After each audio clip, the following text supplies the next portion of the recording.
2024년 3월 17일 새벽 4시 32분 서울 강남구 청담동의 한 고급 빌라 지하 주차장에서 비명 소리가 들려왔습니다. 새벽 운동을 나가려던 한 주민이 주차장 구석에 쓰러져 있는 남성을 발견하고는 급히 119에 전화를 했죠. 119죠. 지하 주차장에 한 사람이 피를 흘리고 쓰러져 있어요. 빨리 와주세요. 119의 신고가 접수되고 출동한 구급대원들은 그 참혹한 광경 앞에서 말을 잃었습니다. 40대로 보이는 남성이 온몸에서 피를 흘린 채 바닥에 누워 있었거든요. 그런데 이게 단순한 폭행 사건이 아니었습니다. 피해자의 양쪽 무릎뼈가 둔기로 박살나 있었고 열 손가락의 손톱은 모두 뽑혀져 나간 상태였습니다. 얼굴은 알아볼 수 없을 정도로 훼손되어 있었죠. 하지만 가장 소름 끼치는 건 따로 있었습니다. 피해자의 입안에서 종이 한 장이 발견됐는데요. 거기엔 이렇게 적혀 있었습니다. 기억나냐? 20년 전 그날을. 현장을 목격한 구급대원은 나중에 이렇게 증언했습니다. 20년 수사 경력이지만 그렇게 잔인한 현장은 처음 봤습니다. 마치 누군가의 깊은 원한이 폭발한 것 같았어요. 경찰은 곧바로 수사에 착수했습니다. CCTV를 확인한 결과 전날 밤 11시 43분 검은색 모자를 깊게 눌러쓴 인물이 피해자를 따라 주차장으로 들어가는 모습이 포착됐죠. 하지만 범인의 얼굴은 확인할 수 없었습니다. 피해자는 43살 김태준, 강남에서 부동산 개발 사업을 해 상당한 재산을 모은 것으로 알려진 인물이었습니다. 겉으로 보기엔 성공한 사업가였죠. 하지만 그의 과거를 파헤치자 충격적인 사실들이 드러나기 시작했습니다. 여러분, 잠깐만요. 이 채널이 처음이시라면 구독과 좋아요 버튼 꼭 눌러주세요. 사건 기록실 TV는 충격적인 실화를 바탕으로 한 장작 이야기를 여러분께 전해드립니다. 자, 그럼 20년 전으로 돌아가 볼까요? 도대체 무슨 일이 있었던 걸까요? 2004년 5월 경기도 일산에 위치한 명성고등학교. 겉으로는 평범한 인문계 고등학교였지만 그 안에는 보이지 않는 계급이 존재했습니다. 바로 일진과 일반 학생들이죠. 그 학교 2학년에 재학 중이던 박민수. 그는 여느 학생과 같이 그냥 평범한 학생이었습니다. 하지만 그의 인생은 2004년 5월 12일 그날을 기점으로 완전히 바뀌게 됩니다. 점심시간이었습니다. 민수는 점심을 먹으러 가다가 복도에서 누군가와 어깨를 부딪혔죠. 부딪힌 학생은 다름 아닌 학교에서 가장 악명 높은 일진 그룹의 리더, 바로 김태준이었습니다. 야! 너 지금 나한테 어깨 박은 거야? 민수는 당황했습니다. 자신도 모르게 부딪힌 건데 태준의 눈빛이 심상치 않았거든요. 미안해요. 제가 실수를 했어요. 실수? 야! 이 새끼야! 실수를 했다면 다냐? 두고 보자! 이유는 단 하나. 자신이 일진 리더라는 것을 알아보지 못했다는 것. 죄송합니다, 선배님. 민수가 떨리는 목소리로 말했지만 태준은 비웃기만 했습니다. 야! 내가 뭔데 복도를 활보하고 다녀? 오늘 방과 후에 옥상으로 와! 늦으면 안 된다. 알았지? 그날 방과 후 민수는 도망칠 수도 있었습니다. 하지만 그는 순진하게도 생각했죠. 내가 잘못한 거니까 사과하면 되겠지. 옥상에 올라간 민수를 기다리고 있던 건 태준 혼자가 아니었습니다. 태준의 일진 그룹 멤버 7명이 전부 그곳에 있었죠. 야, 박민수. 너 우리 선배님한테 어깨 박았지? 죄송합니다. 제가 정말 실수로. 실수로? 야, 이 새끼야. 실수면 나야? 그때부터 시작된 폭행은 40분 넘게 계속됐습니다. 주먹, 발길질, 몽둥이. 민수는 그저 맞을 수밖에 없었습니다. 8명이 한 명을 둘러싸고 때리는데 저항할 방법이 없었죠. 야! 이제부터 너 우리 심부름꾼이야. 알았지? 선배님. 저는 뭐? 싫어? 그럼 내 부모님한테 전화해볼까? 태준은 민수의 핸드폰을 빼앗아 연락처를 확인했습니다. 오! 엄마 아빠 번호 다 있네. 야, 내가 말 안 들으면 내일 부모님한테 전화해서 너 학교에서 뭐 했는지 다 말할 거야. 아니지, 그냥 너희 집으로 찾아갈까? 민수는 그 순간 얼어붙었습니다. 부모님은 절대 안 됐습니다. 아버지는 심장이 안 좋아서 약을 드시고 계셨고, 어머니는 당뇨로 고생하고 계셨거든요. 이런 일로 부모님께 걱정을 끼칠 수 없었죠. 알았습니다. 하겠습니다. 그날부터 민수의 지옥 같은 하루하루가 시작됐습니다. 아침마다 태준의 가방을 들어줘야 했고, 점심시간마다 편의점에서 빵과 음료수를 사와야 했습니다. 돈은 당연히 민수가 냈죠. 용돈을 다 쓰면 아르바이트를 해서라도 돈을 마련해야 했습니다. 방과 후에는 태준 일당의 숙제를 대신 해줘야 했습니다. 그것도 7명분을 혼자서요. 밤새 숙제를 하다 보면 새벽 3시, 4시가 되기 일쑤였죠. 하지만 진짜 지옥은 따로 있었습니다. 일주일에 한 번씩 태준 일당은 민수를 학교 뒷산으로 데려갔습니다. 그리고 거기서 야, 오늘은 무릎 꿇어. 엎드려 뻗쳐. 자세를 똑바로 하고 손가락 펴. 더 펴. 그들은 민수를 인간 이하로 취급했습니다. 무릎을 꿇린 채 머리에 재떨이를 올려놓고 담배를 피웠고, 엎드려 뻗쳐 자세를 시킨 뒤 등 위에 올라가 점프를 했습니다. 가장 끔찍했던 건 손가락 고문이었습니다. 민수의 손가락을 하나씩 뒤로 젖혀 거의 부러질 듯한 지경까지 밀어붙였죠. 아, 선배님, 제발 손가락이 너무 아파요. 제발. 야, 너 지금 선배한테 명령하냐? 민수는 비명을 참아야 했습니다. 소리를 지르면 더 심하게 당했거든요. 2004년 9월, 민수는 더 이상 참을 수 없었습니다. 담임 선생님께 조심스럽게 말씀드렸죠. 선생님, 저 학교에서 애들이 저를 괴롭히고 있어요. 하지만 담임의 반응은 냉담했습니다. 민수야, 내가 잘못한 게 있으니까 그런 거 아니겠니? 친구들이랑 사이좋게 지내. 선생님도 바쁘단다. 학교는 민수를 보호해주지 않았습니다. 아니, 관심조차 없었죠. 민수는 경찰에 신고할까도 생각했습니다. 하지만 태준의 협박이 머릿속을 맴돌았습니다. 야, 너 새끼 만약에 선생님이나 경찰한테 고자질하면 그날로 니네 집으로 쳐들어간다. 알았지? 2005년 2월, 고등학교 2학년이 끝나갈 무렵이었습니다. 민수는 이미 정신적으로 완전히 무너진 상태였습니다. 몸무게는 10kg 넘게 빠졌고 항상 고개를 숙이고 다녔습니다. 친구들은 하나둘씩 떠났고 민수는 완전히 고립됐죠. 그해 겨울방학, 민수는 결국 자살을 시도하려고 했습니다. 아파트 옥상에서 뛰어내리려고 했죠. 하지만 마지막 순간 부모님 생각이 났습니다. 내가 죽으면 부모님은 어떻게 되지? 민수는 옥상 난간에서 내려왔습니다. 부모님을 생각해서라도 죽을 수는 없다고 다짐했죠. 2005년 3월, 3학년이 되면서 태준 일당은 졸업을 했습니다. 드디어 민수에게 평화가 찾아온 것일까요? 아니었습니다. 태준 일당이 떠나면서 남긴 마지막 메시지가 있었습니다. 야, 박민수.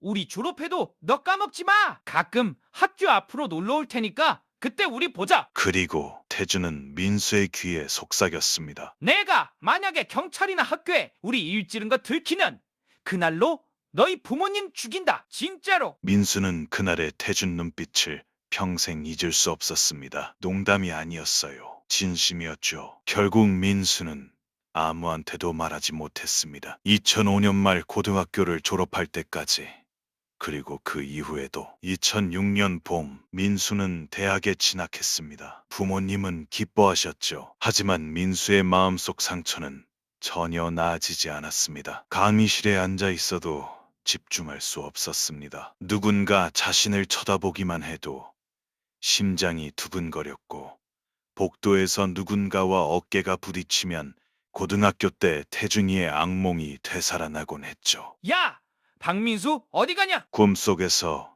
태준의 목소리가 들렸습니다. 민수는 식은땀을 흘리며 깨어났죠. 밤마다 반복되는 악몽이었습니다. 2007년 민수는 정신과 치료를 받기 시작했습니다. 의사는 PTSD 외상 후 스트레스 장애라고 진단했죠. 환자분 과거의 트라우마가 현재 생활에 심각한 영향을 미치고 있습니다. 꾸준한 치료가 필요합니다. 민수는 항우울제를 복용하기 시작했습니다. 하지만 약으론 해결되지 않았어요. 트라우마는 그의 영혼을 깊숙이 갈아먹고 있었습니다. 2008년 민수는 대학을 휴학했습니다. 더 이상 견딜 수가 없었어요. 사람들과 어울리는 게 두렵고 밖에 나가는 것조차 무서웠습니다. 부모님은 걱정하셨지만 민수는 진실을 말할 수 없었습니다. 엄마, 나 좀 쉬고 싶어. 민수야, 무슨 일 있니? 엄마한테 말해봐. 아무것도 아니야. 그냥 좀 피곤해서.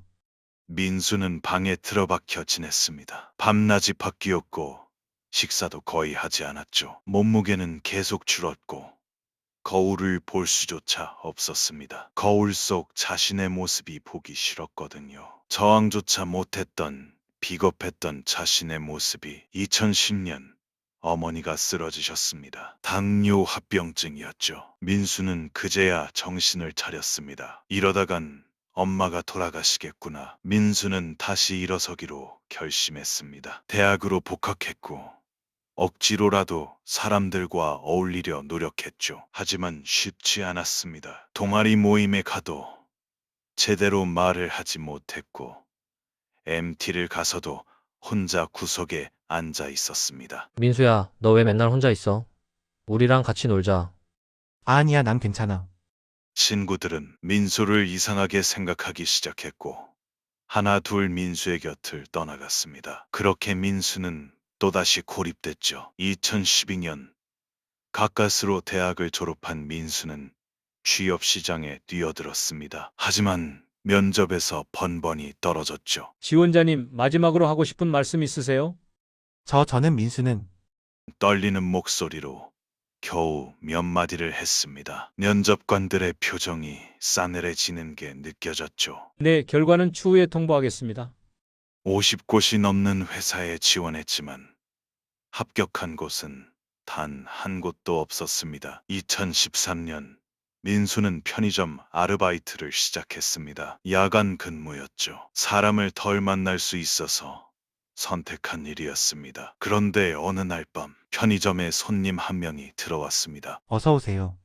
민수가 기계적으로 인사를 했는데 그 손님의 얼굴을 보는 순간 온몸이 얼어붙었습니다. 일준 리더 김태준이었습니다. 9년 만에 마주친 다시는 보고 싶지 않았던 그 악마. 태준은 민수를 알아보지 못했습니다. 당연했죠. 민수는 너무 많이 변해 있었으니까요. 태준은 맥주 한 박스를 집어들고 계산대로 왔습니다. 야, 나 바쁘다. 어서 빨리 계산을 해줘. 민수의 손이 떨렸습니다. 상품을 스캔하는 손이 덜덜 떨려서 바코드를 제대로 찍을 수조차 없었죠. 야, 동작이 왜 이렇게 느린 거야? 태준의 짜증 섞인 목소리. 그 목소리는 9년 전 그대로였습니다. 민수는 가까스로 계산을 끝냈고 태준은 술을 들고 나갔습니다. 그리고 민수는 그 자리에서 주저앉아 울었습니다. 왜 나만 이렇게 살아야 하지?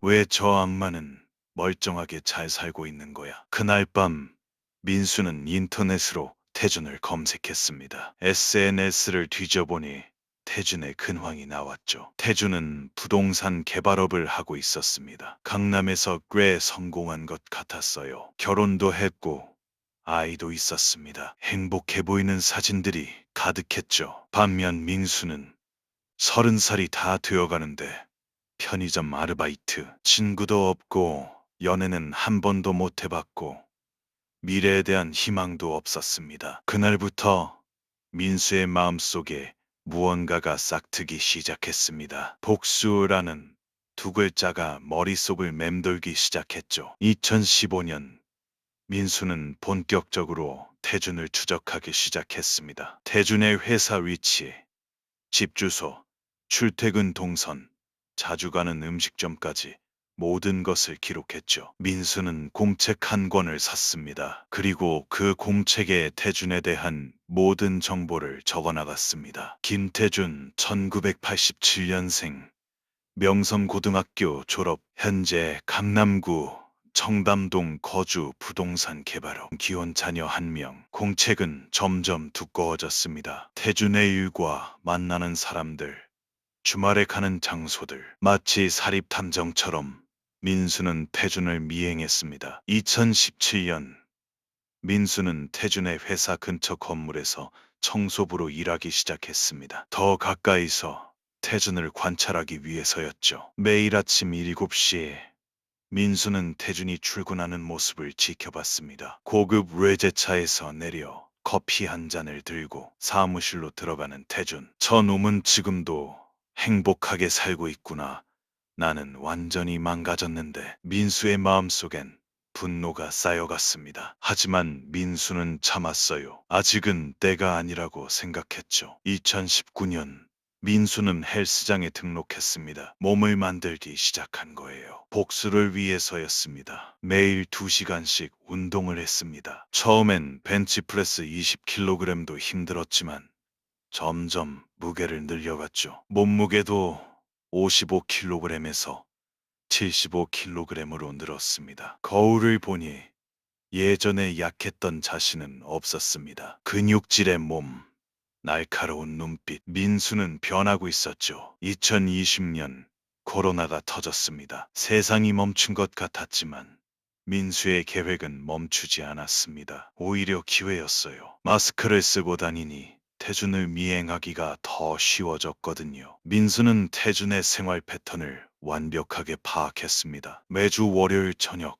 8시 강남역 헬스장, 매주 수요일 오후 2시 청담동 카페에서 거래처 미팅, 매주 금요일 밤 11시 집으로 귀가. 공책은 이제 3권째였습니다. 2022년 민수는 결심했습니다. 이제 때가 됐어. 하지만 어떻게 복수할 것인가? 민수는 인터넷을 뒤지기 시작했습니다. 범죄 수법, 증거인멸 방법, 경찰 수사 기법. 마치 범죄학을 전공하는 학생처럼 공부했죠. 2023년 민수는 구체적인 계획을 세우기 시작했습니다. 김태준에게 자신이 당했던 고통을 똑같이 돌려주기. 아무도 모르게 증거를 하나도 남기지 않고 완벽하게 복수를 한다. 시기 2024년 3월. 민수는 공책 마지막 페이지에 이렇게 적었습니다. 2024년 3월 17일. 그날 나는 다시 태어난다. 여러분, 지금까지 보신 내용이 궁금하시다면 좋아요와 구독 꼭 부탁드립니다. 그리고 알림 설정까지 해두시면 새로운 영상을 가장 먼저 만나보실 수 있습니다. 2024년 3월 17일 오전 10시 강남경찰서 수사과. 팀장님, CCTV 분석 결과 나왔습니다. 30대 중반의 형사 이준호가 보고서를 들고 왔습니다. 범인은 잠 11시 40분에 주차장으로 진입하여 새벽 3시 50분에 나갔습니다. 약 4시간 동안 현장에 있었던 거죠. 얼굴은 어떻게 생겼는지 조사해봤나? 모자와 마스크로 가려져서 식별이 불가능합니다. 체격으로 봐선 175cm 정도의 남성으로 추정됩니다. 이준호 형사는 현장 사진들을 다시 펼쳐봤습니다. 끔찍한 폭행의 흔적들. 하지만 뭔가 이상했어요. 팀장님, 이 사건 뭔가 계획적인 것 같습니다. 현장에 범인의 지문이나 DNA가 전혀 없어요. 프로답게 전혀 흔적을 안 남겼다. 네, 완벽하게 증거를 지운 겁니다. 철저히 증거를 인멸한 것으로 보아 계획적 살인이 분명해 보입니다. 하지만 과거 기록을 뒤지자 놀라운 사실이 발견됐습니다. 팀장님, 피해자가 고등학교 때 학교폭력 가해자였습니다. 그래? 2004년부터 2005년까지 명성고등학교에서 여러 번의 학교폭력 사건에 연루됐던 기록이 있습니다. 다만 당시에 제대로 처벌받지 않았네요. 피해자는?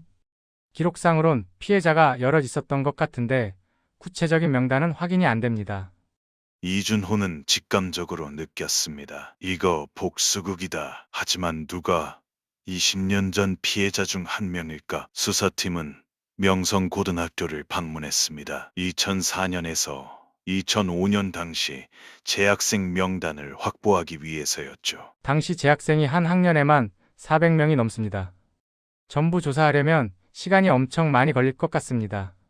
일단 김태준과 같은 반이었던 학생들부터 리스트업 하도록 해. 하지만 20년이란 시간은 너무 길었습니다. 많은 학생들이 이사를 갔고 연락처도 바뀌었죠. 일부는 해외로 나간 경우도 있었습니다. 한편 범인은 어디 있었을까요? 2024년 3월 18일 민수는 자신의 원룸에 조용히 앉아 있었습니다. 뉴스에서 태준의 살인 사건이 보도되고 있었죠. 강남 청담동에서 발생한 잔혹한 살인 사건.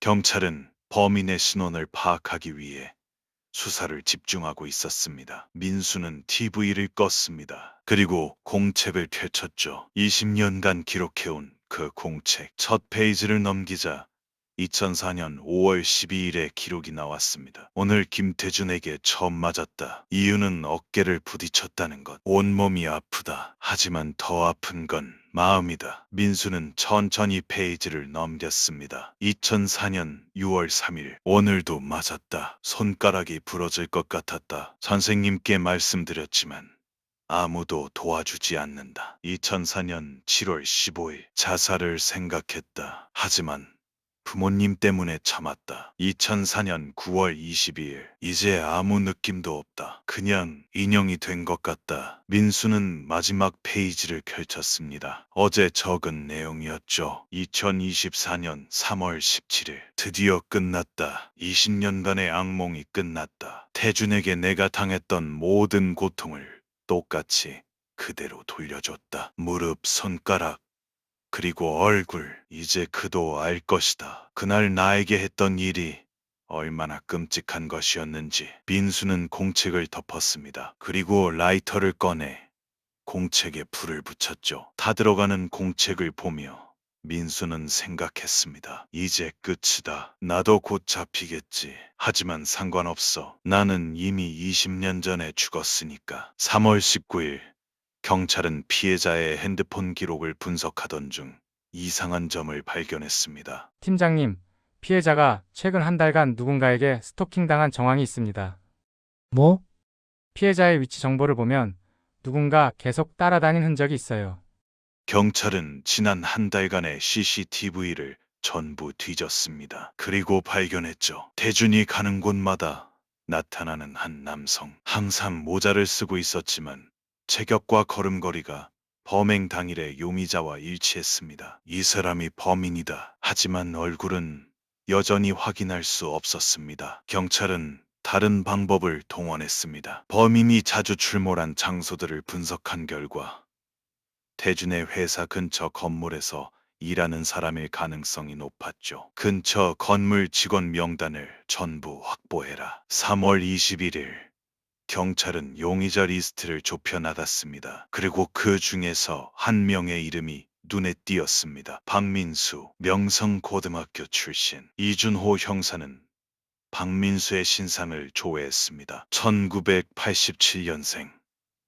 명성고등학교 2005년 졸업. 죽은 김태준의 1년 후배였죠. 이 사람이다. 하지만 확증은 없었습니다. 20년 전 학교 폭력 피해자였다는 기록도 없었고 현재 주소지도 파악이 안 됐죠. 경찰은 박민수의 과거를 더 깊이 파헤쳤습니다. 팀장님, 박민수는 2007년부터 정신과 치료를 받았던 기록이 있습니다.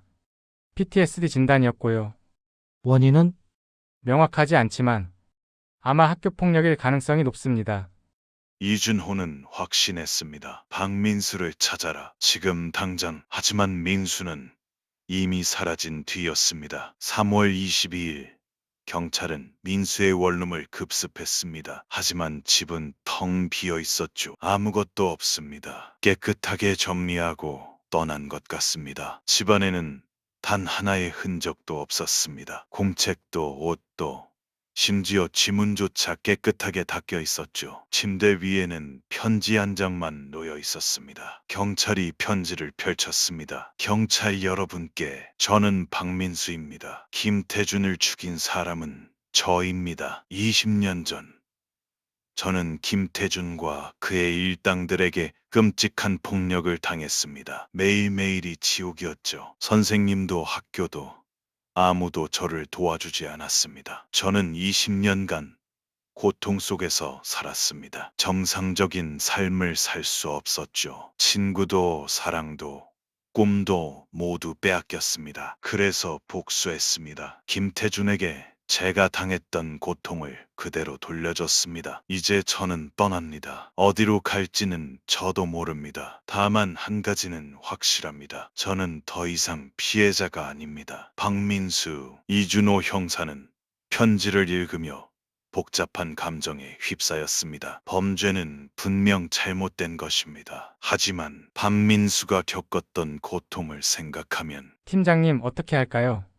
전국에 수배령을 내려 박민수를 반드시 검거하도록 해. 하지만 민수는 끝내 잡히지 않았습니다. 2024년 4월 15일 강원도 속초의 한 해변, 새벽 5시, 아직 어둠이 가시지 않은 바닷가에 한 남자가 서 있었습니다. 박민수였습니다. 민수는 파도 소리를 들으며 지난 20년을 되돌아봤습니다. 17살, 평범한 고등학생이었던 자신. 그날 이후 망가져버린 인생, 20년간 참았던 분노와 고통, 그리고 마침내 실행한 복수. 민수는 주머니에서 핸드폰을 꺼냈습니다. 마지막으로 뉴스를 확인했죠. 박민수 용의자, 전국의 수배령. 경찰은 강력히 추적 중. 민수는 쓴웃음을 지었습니다. 이제 끝이구나. 하지만 후회는 없었습니다. 아니, 후회할 수 없었죠. 그 20년이 너무 길었으니까요. 민수는 핸드폰을 바다에 던졌습니다. 첨벙 소리와 함께 핸드폰이 물속으로 사라졌죠. 그리고 걷기 시작했습니다. 해변을 따라 정처 없이 어디론가. 한편 서울에서는 4월 20일 명성고등학교에서 긴급 학부모 설명회가 열렸습니다. 20년 전 학교 폭력 사건이 재조명되면서 학교는 엄청난 비난에 직면했죠. 우리 아이들을 그런 학교에 보낼 수 없습니다. 당시 선생님들은 뭐 했습니까? 왜 아무도 막지 않았습니까? 교장은 사과문을 발표했습니다. 20년 전 일에 대해 깊이 반성합니다. 당시 학교 폭력을 제대로 대처하지 못한 점 진심으로 사과드립니다. 하지만 사과로 되돌릴 수 있는 건 아무것도 없었습니다. 박민수의 인생은 이미 망가졌고 김태준은 죽었으며 두 가족은 모두 파괴됐으니까요. 5월 3일 경찰은 속초 해변에서 한 남성의 신발과 핸드폰을 발견했습니다. 박민수의 것으로 추정되는 신발과 핸드폰이었죠. 자살한 것으로 보입니다. 하지만 시신은 발견되지 않았습니다. 바다에 빠졌다면 떠내려갔을 테고 시신이 발견될 확률은 낮았죠. 경찰은 수색을 계속했지만 민수는 끝내 발견하지 못했습니다. 사건은 미제로 남았습니다. 6월 15일 민수의 부모님은 아들의 방을 정리하고 있었습니다. 어머니는 책상 서랍에서 오래된 일기장을 발견했습니다. 고등학교 때 쓴 일기였죠. 여보, 이것 좀 봐요. 일기장을 펼치자 아들의 고통이 고스란히 담겨 있었습니다. 오늘도 맞았다. 너무 아프다. 죽고 싶다. 어머니는 일기장을 읽다가 주저앉아 울었습니다. 우리 아들이 이렇게 힘들었는데 나는 왜 몰랐을까? 아버지도 눈물을 흘렸습니다. 20년 전 아들이 보냈던 신호들을 이제야 이해했죠. 왜 밥을 잘 안 먹었는지, 왜 친구가 없었는지, 왜 항상 고개를 숙이고 다녔는지. 미안하다. 민수야. 아빠가 미안하다. 하지만 아들은 이미 사라진 뒤였습니다. 2024년 7월 국회에서 학교 폭력 관련 법안이 강화됐습니다. 박민수 사건이 계기가 됐죠. 학교 폭력은 단순한 일탈이 아닙니다. 한 사람의 인생을 완전히 파괴하는 범죄입니다. 의원들은 강력한 처벌과 예방책을 내놓았습니다. 하지만 이미 늦었죠. 박민수에게는 8월 30일 김태준의 장례식이 조용히 치러졌습니다. 친척들만 참석한 소규모 장례였죠. 태준의 아내는 남편의 영정 사진을 보며 복잡한 심경이었습니다. 남편이 20년 전에 저지른 일들을 알게 됐거든요. 경찰 조사 과정에서 모두 드러났죠. 당신, 그땐 왜 그랬어요? 대답은 없었습니다. 태준은 이미 죽었으니까요. 9월 15일, 명성고등학교에 작은 추모비가 세워졌습니다. 학교폭력 피해자를 추모하며 추모비 앞에는 항상 누군가 놓고 간 꽃이 있었습니다. 어쩌면 박민수와 같은 피해자였던 사람들이 놓고 간 꽃일지도 몰랐죠. 그들도 알고 있었습니다. 자신이 얼마나 운이 좋았는지, 박민수처럼 되지 않은 게 기적이라는 것을. 2025년 3월 17일 사건 발생 1년 뒤 강원도 속초의 한 작은 카페 주인은 조용한 남자였습니다. 말수가 적고 항상 혼자 있었죠. 손님들은 그를 민 사장님이라고 불렀습니다. 본명은 아무도 몰랐어요. 어느 날 카페에 한 젊은 남학생이 들어왔습니다. 고등학생으로 보였죠. 아저씨, 아메리카노 한 잔 주세요. 네, 민 사장은 커피를 만들어주며 학생을 봤습니다. 그 학생의 눈빛이 예전의 자신과 닮아 있는 것을 알아차렸어요. 상처받은 눈빛. 학생 혹시 요즘 힘든 일 있어요? 학생은 깜짝 놀라며 민 사장을 봤습니다. 어떻게 아셨어요? 그냥 눈빛을 보니 그런 것 같아서요. 학생은 잠시 망설이다가 말했습니다. 학교에서 좀 힘든 일이 있어요. 친구들이 나를 괴롭혀요. 선생님께 도움을 요청했나요? 말해봤자 소용없을 것 같아서 말 안 했어요. 민 사장은 학생의 어깨에 손을 얹고 말했습니다. 학생 잘 들어요. 절대로 혼자 참지 마세요. 부모님께라도 꼭 말씀드리세요. 민 사장의 목소리가 떨렸습니다. 안 그러면 평생 후회할 일이 생길지도 몰라요. 학생은 민 사장의 진심 어린 눈빛을 보고 고개를 끄덕였습니다. 알겠습니다. 부모님께 말씀드릴게요.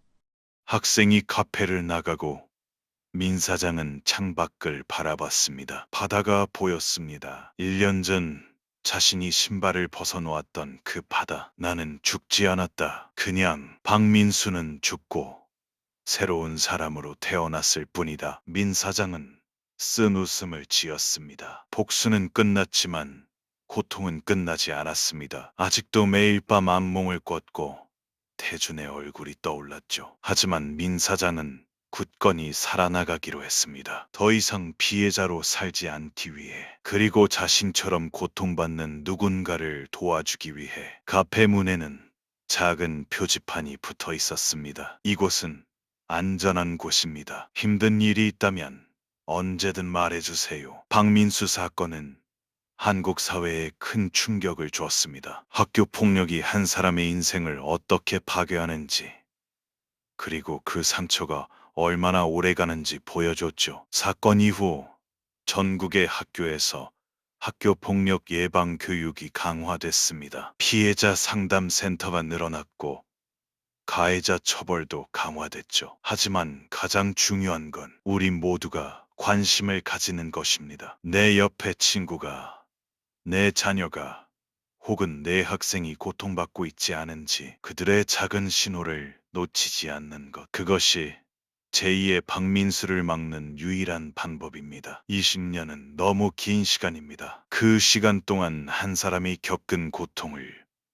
우리는 상상조차 할 수 없습니다. 학교 폭력은 장난이 아닙니다. 범죄입니다. 그리고 그 범죄의 피해자는 평생을 고통 속에서 살아갑니다. 우리는 기억해야 합니다. 박민수의 이야기를. 그리고 다짐해야 합니다. 더 이상 이런 일이 일어나지 않도록. 이 이야기는 실제 사건을 바탕으로 재구성한 픽션입니다. 학교 폭력으로 고통받고 계신다면 117번 학교폭력신고센터로 연락하세요. 당신은 혼자가 아닙니다. 여러분, 오늘 이야기는 여기까지입니다. 박민수의 선택이 옳았을까요?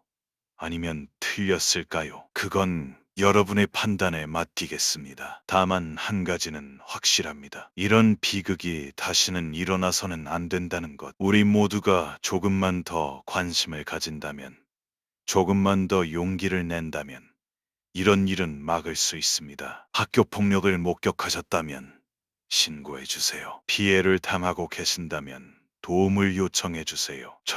절대로 혼자 참지 마세요. 당신의 인생은 소중하니까요. 구독과 좋아요, 알림 설정은 이 채널에 큰 힘이 됩니다. 다음 영상에서 또 만나요. 지금까지 사건 기록실 TV였습니다.